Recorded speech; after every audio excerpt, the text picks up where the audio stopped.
Assalamualaikum warahmatullahi wabarakatuh. Berjumpa kembali di channel saya. Seperti biasa, sebelum kita beraktivitas jangan lupa kita baca dulu Bismillahirrahmanirrahim. Dan jangan lupa berdoa kepada Allah Subhanahu wa taala, meminta agar usaha kita dilancarkan oleh Allah Subhanahu wa taala. Amin ya rabbal alamin. Baik sahabat, untuk pagi kali ini saya melihat 3 ekor kerbau ya, 2 indukan dan 1 anakan yang berumur 2 minggu.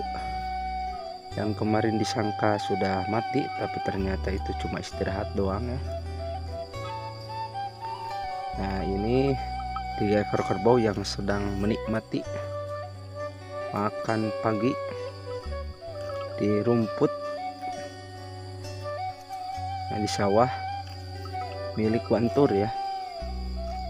Tuh lihat cara pakan kerbau menikmati rumput di sawah Wantur ya. Jadi kalau kerbau di angon seperti ini tidak diam, terus lempang ya mang. Cicing ya mang ya.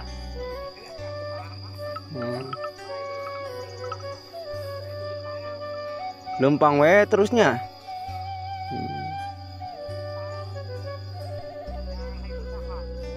Tuh lihat itu pemiliknya tuh, lagi udud pemiliknya. Lagi udud tuh, Abah Saman lagi udud. Nah, ini kerbaunya ada 3.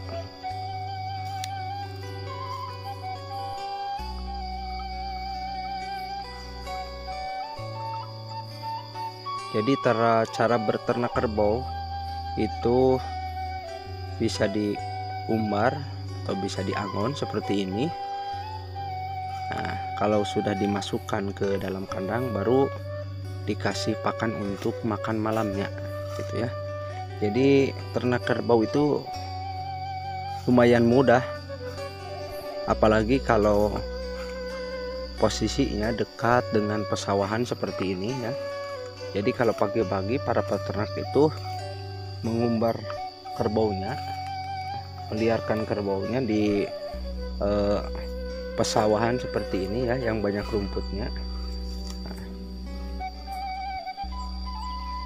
Lalu si peternak itu melihat gitu ya, lihat kerbau diam di tempat yang teduh di saung gitu ya.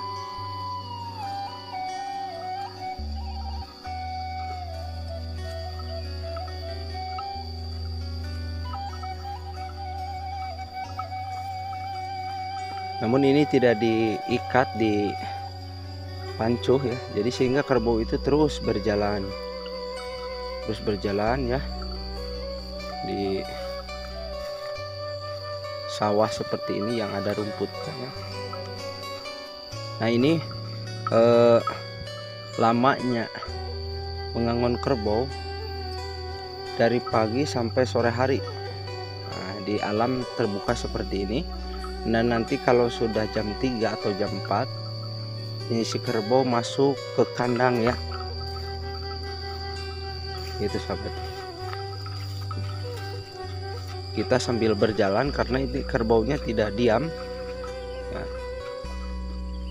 Kalau di angon seperti ini kerbau itu tidak diam. Nah, tuh lihat. Kebiasaan kerbau jikalau sedang di angon ya, di pesawahan seperti ini, kemudian itu ada air ya dan tanah lumpur, itu suka sekali si kerbau ini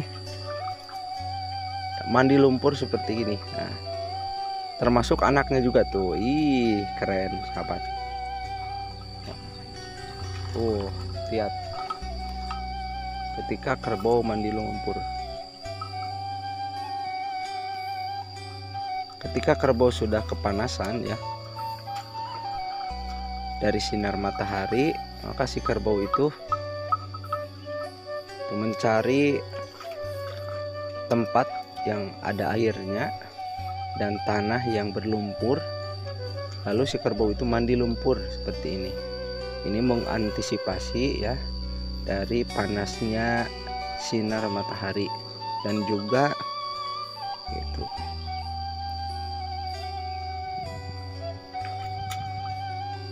melindungi dari sengatan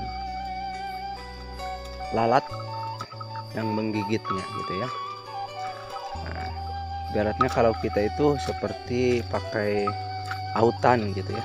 Kalau kerbau itu pakai apa namanya ya, cukup dengan mandi lumpur seperti ini, sehingga lalat-lalat yang akan menempel pada tubuh kerbau itu terhalang dengan lumpur yang ada yang nempel di badan kerbau itu sendiri ya. Nah, itu anakan kerbau juga ikut ya, ikut mandi lumpur sana tuh ya. Nah, ketika sudah ada tanah yang menempel, merasa cukup, maka si kerbau itu berdiri kembali, lalu berjalan lagi seperti ini gitu. Kemudian makan rumput lagi. Nah, seperti itu ya. Ketika kerbau lagi diangon atau lagi diliarkan di pesawahan seperti ini, mencari rumput-rumput yang hijau untuk dimakan ya. Nah, ini anakannya lagi guyang ya. Ini hewan yang menyukai mandi lumpur itu salah satunya kerbau. Berbeda dengan sapi ya. Kalau sapi saya tidak pernah melihat mandi lumpur seperti ini. Ini cuma kerbau ya. Nah, tuh, wah, ih keren.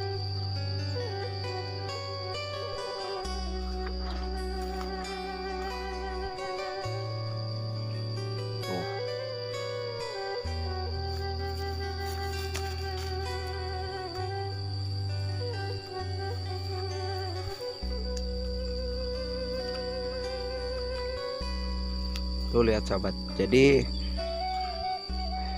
ketika sudah beres berjemur ya atau mandi lumpur gitu ya, itu si kerbau itu langsung lari lagi, berjalan lagi mencari rumput ya.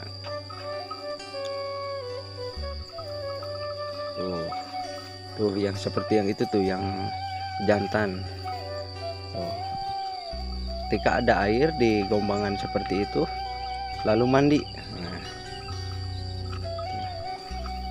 tuh, sehingga lalat-lalat yang mau nempel ke tubuh kerbau itu terhalang ya, untuk menyengat badan kerbau itu atau menyengat kulit kerbau itu ya.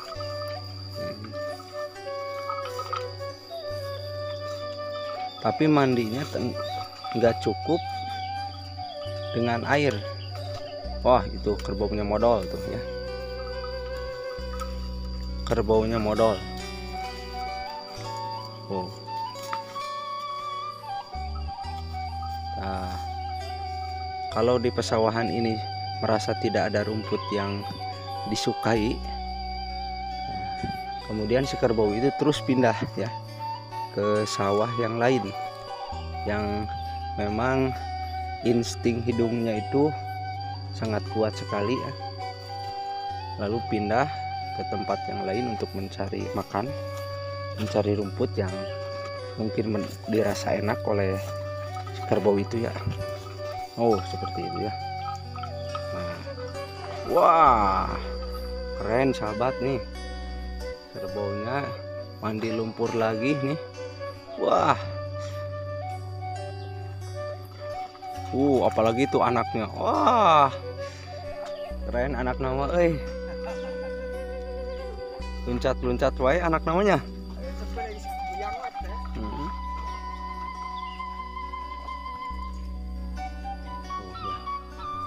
Ini lagi mandi lumpur, yang pejantan lagi mandi lumpur ya, gitu.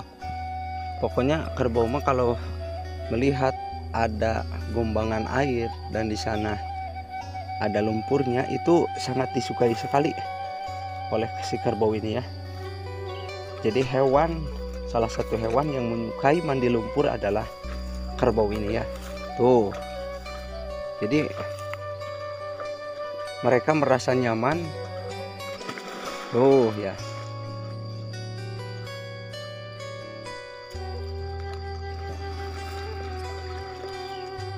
Ini untuk mendinginkan kulitnya, nah, dan melindungi kulitnya dari sengatan lalat. Si kerbau ini ketika ada air dan lumpur sangat menyukai sekali mandi lumpur seperti ini. Gitu ya. Gak peduli itu kotor, gak peduli itu gatal, yang penting seger, dingin ya, dan supaya bisa terjauh dari sengatan lalat itu sendiri ya.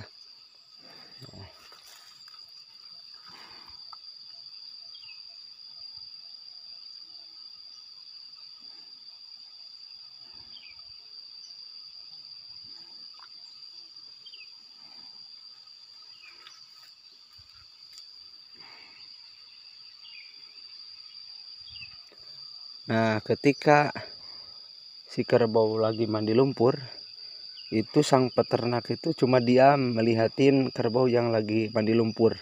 Nah, jadi cara ngangon kerbau di pesawahan seperti ini atau di ladang, si peternak itu cukup memantau dari kejauhan gitu ya. Takut si kerbau itu makan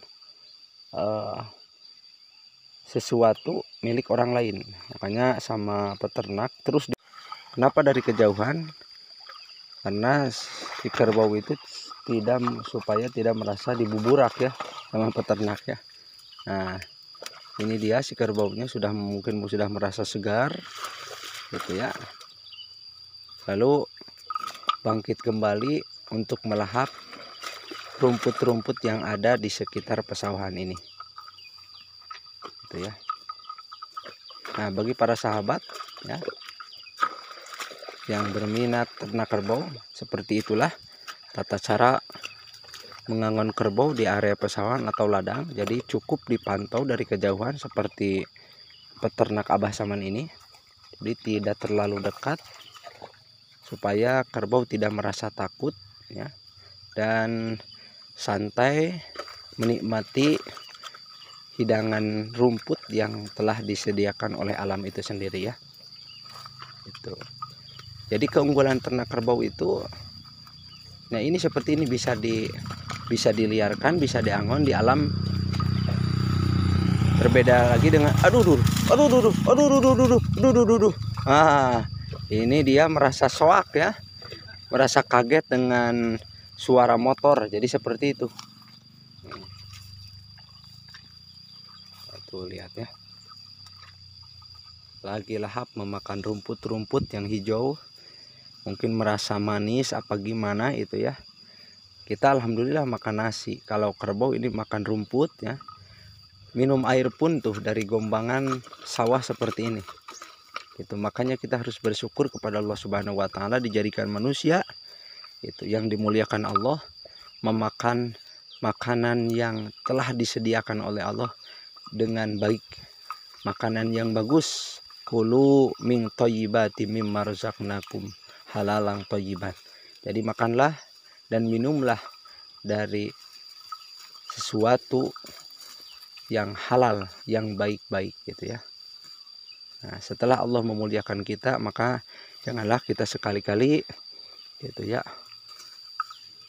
melampaui batas dalam hal makan, dalam hal minum. Ketika Allah telah melarang untuk makan sesuatu yang diharamkan Allah, ketika Allah melarang minuman yang telah dilarang oleh Allah, kita jangan sekali-kali melanggarnya. Karena tidak semata-mata Allah melarang, di sanalah ada hal keburukan atau kemadaratan buat diri kita semua gitu ya. Nah, seperti itu sahabat. Baiklah sahabat, cukup sekian untuk konten ngangon kerbau pada kesempatan kali ini. Semoga terhibur dan ada manfaatnya walaupun sedikit. Wassalamualaikum warahmatullahi wabarakatuh.